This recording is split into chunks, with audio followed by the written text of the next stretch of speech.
By the start of my junior year of high school, I think I had things dialed in. I was doing okay in all my classes, had plenty of friends, no real enemies, and made memories in pretty much every corner of high school. So, when I saw a kid who seemed to be struggling a bit, I had the urge to help him out. I noticed him during the first week of school. I'd never seen him before, but it was like I was seeing him everywhere, always alone, off to the side looking lost. One day, during lunch, I went up and introduced myself. We talked for a bit and got to know each other. His name was Kyler. He was a senior who had to leave behind all of his friends from his previous school because his dad moved for work. To me, that sounded like a rough deal, especially so late in high school. I gave him my Snapchat and told him to reach out if he had any questions or needed help finding anything. Honestly, I was surprised when he texted me in my very next class, though not pleasantly surprised. That's when I started to get an off vibe. For some reason, Kyler's first question was to ask where I lived. He said that he just wanted to know if we lived near each other, so I tried to be nice and careful at the same time by just giving him the general neighborhood. That wasn't enough for him. He asked for the address, claiming he didn't know where anything was, as if he couldn't just look it up. I told him I'd tell him later, then I put my phone away for the rest of the period. In my pocket, I felt vibration after vibration from Kyler pestering me with endless messages. I couldn't read them, as I would probably get caught on my phone trying to do so. But it seemed like whatever class Kyler was in didn't care about phone use whatsoever. Later, during class change, I skimmed through the block of text. I was a little disturbed to see that he'd been asking to hang out right now, not after school, but to skip class with him. Even more concerning was where he wanted to hang out. The Diamond. It's what we call one of those older buildings on campus. It's kind of far from every other building, and it's very small, with just 10 or so classrooms. It's mostly just used for clubs and testing, so it's usually quiet and empty during the day. There's a square-shaped courtyard in the middle with a surprisingly nice garden, hence the name, Diamond. If this really was Kyler's first week here, there was no way he could have known about the Diamond already. Asking me to meet him there alone made me think he was up to something. I'd only met him like an hour ago, so I didn't feel bad about refusing and blocking him. If only it was that simple. Just like before, I kept seeing Kyler everywhere. Oddly, he wasn't scowling or angry because I was ignoring him. He had the same blank expression on his face, but now, he wasn't shy about staring directly at me. Leaving school that day, I was happy to get away from Kyler, but on my drive home, my phone started blowing up again. A random Snapchat account added me and started flooding me with messages in the same cadence Kyler had, so I knew it was him. I blocked that account too, but over the course of the evening, Kyler kept creating new ones and spamming me until I blocked him. Each one was meaner than the last, calling me a flake and a coward, then sending me vague threats if I didn't respond. Only the threats didn't stay vague. As I glanced through some of the messages, he kept telling me he was going to find out where I live and punish me for flaking. I thought he was just bluffing, but then he did it. He sent me my own address. I couldn't block the account he sent it on. If he was going to do something, I needed whatever warning I could get. I finally responded, telling him to stop overreacting because I didn't hang out with him. He just replied that it wasn't about that anymore. I sat there, confused. Then I saw lights hitting my window, like someone flashing their high beams at the house. I looked outside and saw a car backed into the neighbor's driveway across the street. It was nighttime, but it didn't look like any of my neighbor's cars. Panicking, I rushed out the front door, hoping to keep this mess away from my family so I could handle it on my own. As soon as I stepped outside, the car started moving. It revved to full throttle, racing down the neighbor's driveway. It drove onto the street, still heading straight, then jumped the curb into the yard. For a moment, I froze, thinking it was about to crash straight into the house. It was going to hit me first, then plow through the front entrance, destroying everything. At the last second, the the car took a sharp turn and fishtailed, tearing up the grass and spewing dirt everywhere. It careened back onto the street and sped off, tires screeching, engine still being pushed to its limit. When my parents heard the noise and came outside, they found me still standing on the porch, shaking, staring at the tire tracks arcing through the yard.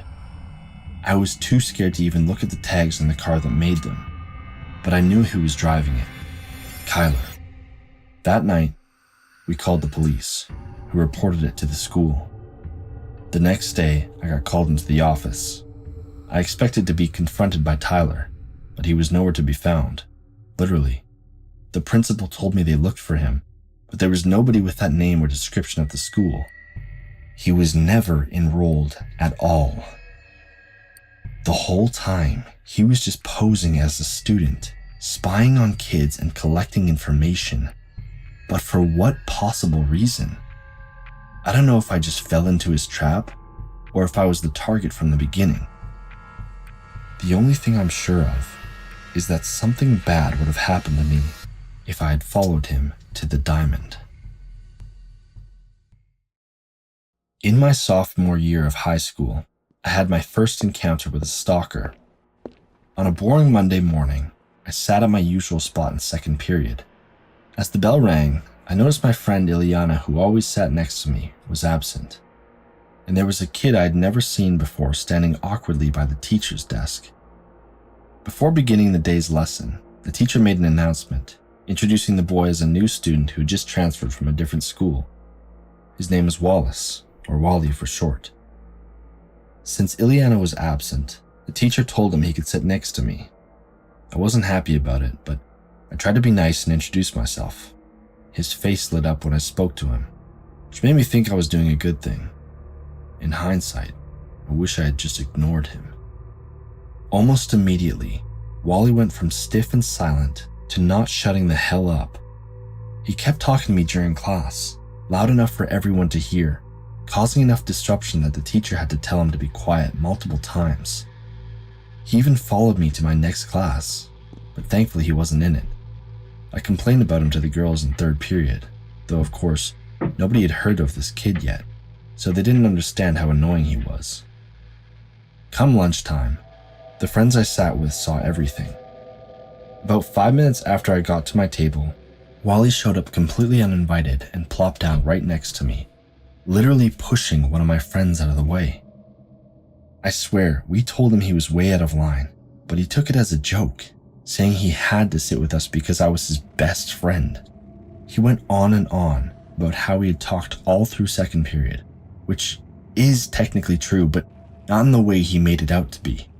For the next 20 minutes, Wally talked over everyone, oversharing personal details, giving me creepy, unwanted compliments, and trying to make us laugh with unfunny jokes.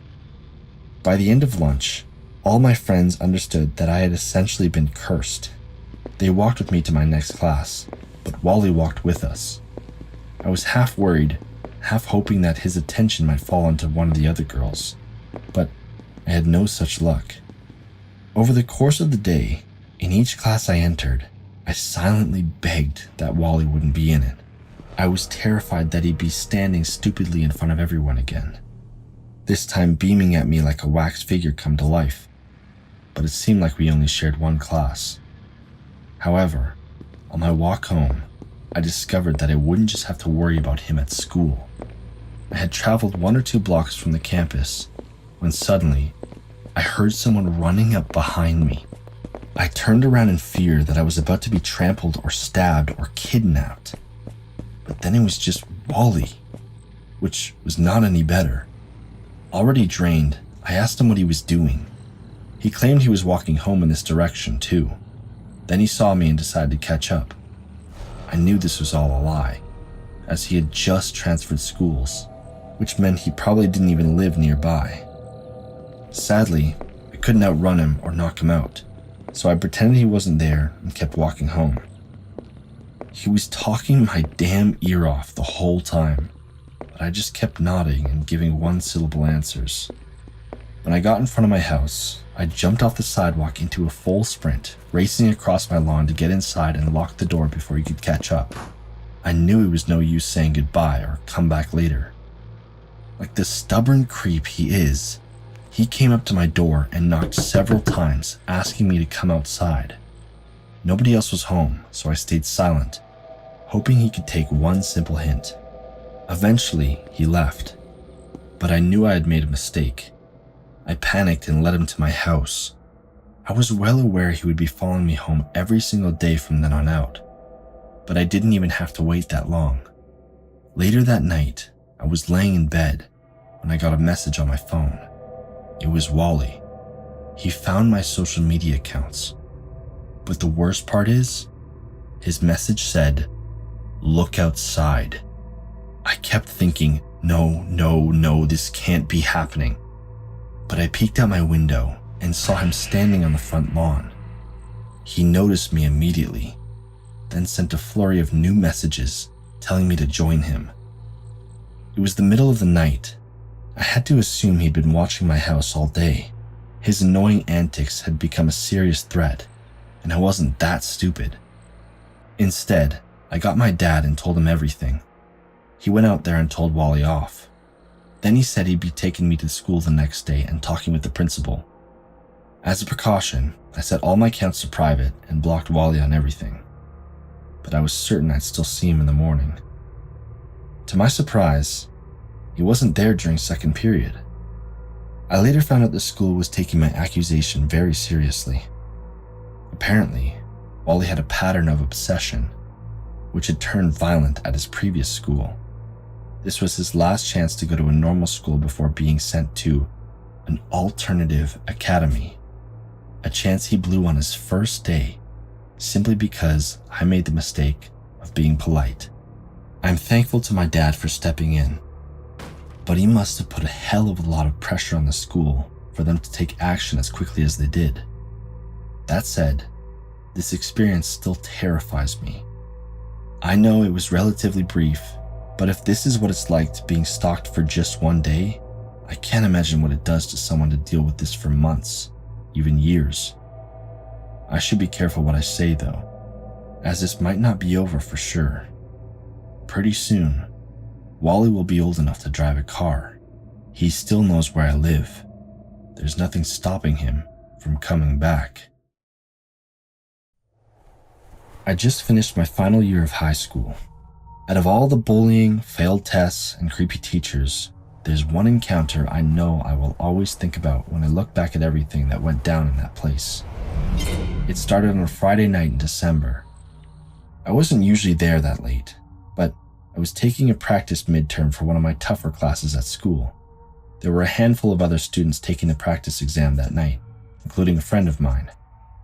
After the test, which took almost 2 hours, my friend and I hung around even later to talk with the teacher about a few things. We only chatted for 15 or 20 minutes, but we were the last to leave. Of course, after all that stress, my friend and I wanted to take advantage of the nice, big, empty campus and walk around. It was getting to be nighttime, the weather was finally nice, and we felt like the only two people still there. Our school had a football field and a baseball field, as well as some smaller buildings scattered around that area. But the best part was the lake. It wasn't very big, yet back in the day, the school's rowing team used to practice on it.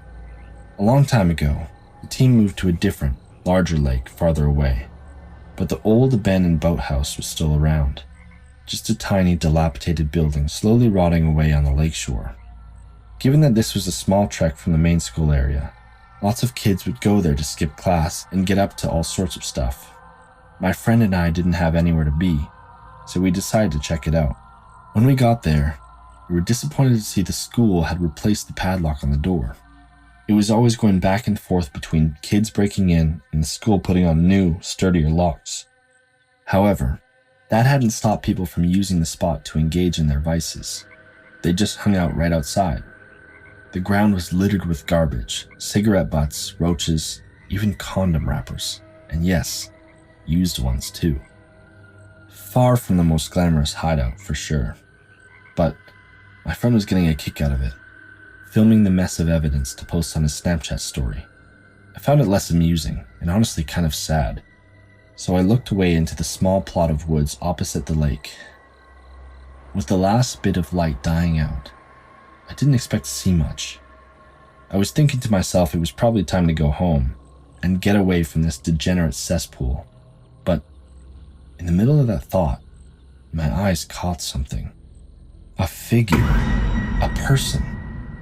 For a moment, my heart jumped. It had to be a school staff member, which meant we'd been caught and we were about to get screwed over right before midterms and winter break. And yet, the figure didn't come out of the trees, shouting and trying to wave us down and scold us. They weren't dressed right for that either. They just stared back at me. Their hair was long, thin, and greasy, matching the rest of them, their eyes glinting over a subtle smile. Before I could speak, they raised their arm and waved, slowly and awkwardly, proving beyond a shadow of doubt that they were looking right at me. Finally, I glanced back and told my friend he had to look up from the ground. It was urgent. He had to see this person before they disappeared. But of course, by the time I finally got his attention, the figure was gone, and my friend didn't believe me. He thought I was still messing with him, trying to get a reaction to ruin his video. Still, I knew it was time to leave. As we left, I thought about what I could do. If I told the school what I saw, they'd know I was at the boathouse after school hours, and I'd get in trouble. So I figured maybe I should just keep quiet. Plus, with my friend constantly making fun of me for the person in the woods, I started to convince myself I somehow saw it incorrectly. It was dark, and I was tired. My eyes were playing tricks on me. All those lies. Months later, I thought I'd buried it, but then the slightest whisper made me think of it again. This time, it was the middle of the day. I'd got an excuse from my class to go to the bathroom, so the halls were empty, dead quiet, or at least they were, until I got where I was going. I stopped to get a drink from the water fountain between the boys' and girls' bathroom, when I heard a distinct sound on the girls' side. Someone was crying. They weren't alone. Another girl was with them, trying to get the crier to explain what was wrong. Then I heard the word, boathouse, and suddenly I was full on eavesdropping. Skipping the less than legal details, this girl had just been at the boathouse with her boyfriend, doing about what you'd expect, when they realized they were being spied on in the middle of it. A figure was watching them from the woods. They didn't know if it was a man or a woman, but it didn't make it any less of an invasion. I froze, realizing I had never imagined what I saw back in December. I wanted to relate to those girls, see if we could help each other catch that creep. But then, one of them came out of the bathroom and caught me eavesdropping.